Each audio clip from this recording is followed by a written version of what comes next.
ವೀಕ್ಷಕರೇ ನಮಸ್ಕಾರ. ನಿನ್ನೆ ತಾನು ನೋಡ್ತಾ ಇದ್ವಿ, ಕುಮಾರಸ್ವಾಮಿ ಅವರು ಹೈಕಮಾಂಡ್ ಅನ್ನ ಭೇಟಿಯಾಗಿ ಬರೋಬ್ಬರಿ 3 ಕ್ಷೇತ್ರಗಳನ್ನ ಕೇಳಿದ್ದಾರೆ ಅನ್ನುವಂತಹ ವಿಚಾರ. ಹಾಸನ, ಕೋಲಾರ, ಮಂಡ್ಯ ನಮ್ಮ ತೆಕ್ಕೆಗೆ ಬರಲೇಬೇಕು ಅಂತ ಶತಾಯಗತಾಯ ಪ್ರಯತ್ನವನ್ನ ಪಡ್ತಾ ಇದ್ದಾರೆ ಕುಮಾರಸ್ವಾಮಿ ಅವರು. ಆದ್ರೆ ಇವತ್ತು ಸುಮಲತಾಗೆ ಬಿಜೆಪಿ ಹೈಕಮಾಂಡ್ ಬುಲಾವನ್ನ ನೀಡಿದೆ.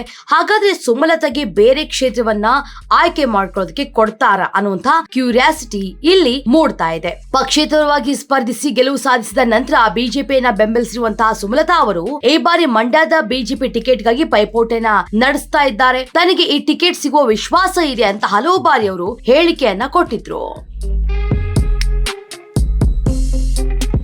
ಆದ್ರೆ ಮಂಡ್ಯ ಕ್ಷೇತ್ರವನ್ನ ಜೆಡಿಎಸ್ಗೆ ಬಿಟ್ಕೊಡೋದಕ್ಕೆ ಬಿಜೆಪಿ ನಿರ್ಧಾರವನ್ನ ಮಾಡಿರೋದ್ರಿಂದಾಗಿ ಇದೇ ಕಾರಣಕ್ಕೆ ಕುಮಾರಸ್ವಾಮಿ ಅವರು ಕ್ಷೇತ್ರದಲ್ಲಿ ಕಾರ್ಯಕರ್ತರ ಸಭೆಯನ್ನ ನಡೆಸ್ತಾ ಇದ್ದಾರೆ. ಅಲ್ಲದೆ ಮಂಡ್ಯದಿಂದ ಪುಟ್ಟರಾಜು ಅವರನ್ನ ಅಭ್ಯರ್ಥಿಯನ್ನಾಗಿ ಕಣಕ್ಕಿಳಿಸುವ ಮಾತುಕತೆ ನಡೆಸಲಾಗ್ತಾ ಇದೆ. ಪುಟ್ಟರಾಜು ಅವರು ಚುನಾವಣೆಯಲ್ಲಿ ಸ್ಪರ್ಧಿಸುವುದು ಬಹುತೇಕ ಅಂತಿಮವಾಗಿದೆ ಅಂತ ಮೂಲಗಳು ಹೇಳ್ತಾವೆ. ಆದಾಗ್ಯೂ ನಿಖಿಲ್ ಅಥವಾ ಕುಮಾರಸ್ವಾಮಿ ಸ್ಪರ್ಧೆಗೆ ಜೆಡಿಎಸ್ ನಾಯಕರು, ಮುಖಂಡರು ಒತ್ತಾಯ ಮಾಡ್ತಾ ಇದ್ದಾರೆ. ಕೊನೆ ಕ್ಷಣದಲ್ಲಿ ಪುಟ್ಟರಾಜು ಬದಲು ನಿಖಿಲ್ ಹೆಸರು ಘೋಷಣೆ ಆದ್ರೂ ಆಶ್ಚರ್ಯ ಪಡಬೇಕಾಗಿಲ್ಲ. ಕುಮಾರಸ್ವಾಮಿ ಅವರೇ ಅಖಾಡಕ್ಕಿಳಿದು ಕೂಡ ಅಚ್ಚರಿ ಪಡಬೇಕಾಗಿಲ್ಲ.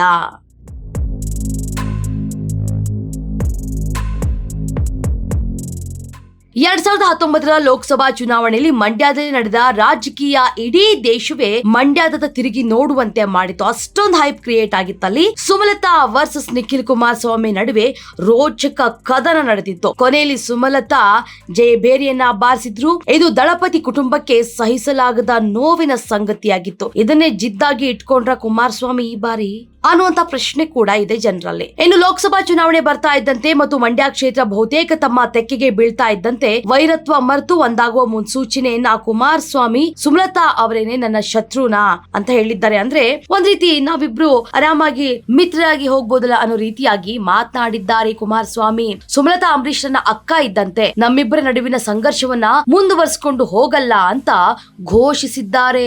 ಈ ನಡುವೆ ಬಿಜೆಪಿ ಹೈಕಮಾಂಡ್ ಕರೆ ಮಾಡಿದ ಹಿನ್ನೆಲೆ ಸುಮಲತಾ ಅಂಬರೀಶ್ ಅವರು ದೆಹಲಿಗೆ ತೆರಳಿದ್ದಾರೆ. ಅಲ್ಲಿ ಬಿಜೆಪಿಯ ಚಾಣಕ್ಯ ಖ್ಯಾತಿಯ ಕೇಂದ್ರ ಗೃಹ ಸಚಿವ ಅಮಿತ್ ಶಾ ಹಾಗೂ ಪಕ್ಷದ ಅಧ್ಯಕ್ಷ ಜೆಪಿ ನಡ್ಡಾ ಅವರನ್ನ ಭೇಟಿಯಾಗುವ ಸಾಧ್ಯತೆ ಇದೆ. ಸದ್ಯ ಈ ಪ್ರಯಾಣವು ಕುತೂಹಲವನ್ನ ಮೂಡಿಸಿರುವಂತದ್ದು. ಸುಮಲತಾ ಅವರಿಗೆ ಮಂಡ್ಯ ಟಿಕೆಟ್ ಸಿಗುತ್ತಾ ಇಲ್ವಾ, ಅಥವಾ ಮಂಡ್ಯ ಕ್ಷೇತ್ರ ಜೆಡಿಎಸ್ಗೆ ಬಿಟ್ಟುಕೊಟ್ಟು ಸುಮಲತಾ ಬಿಜೆಪಿಲಿ ಸ್ಥಾನವನ್ನ ಪಡೆದುಕೊಳ್ತಾರಾ, ಬೇರೆ ಕ್ಷೇತ್ರದ ಟಿಕೆಟ್ ಘೋಷಿಸ್ತಾರಾ, ಅಥವಾ ಮತ್ತೊಮ್ಮೆ ಸ್ವತಂತ್ರ ಅಭ್ಯರ್ಥಿಯಾಗಿ ನಿಲ್ತಾರಾ? ಏನಾಗಬಹುದು, ಕಾದ್ ನೋಡೋಣ.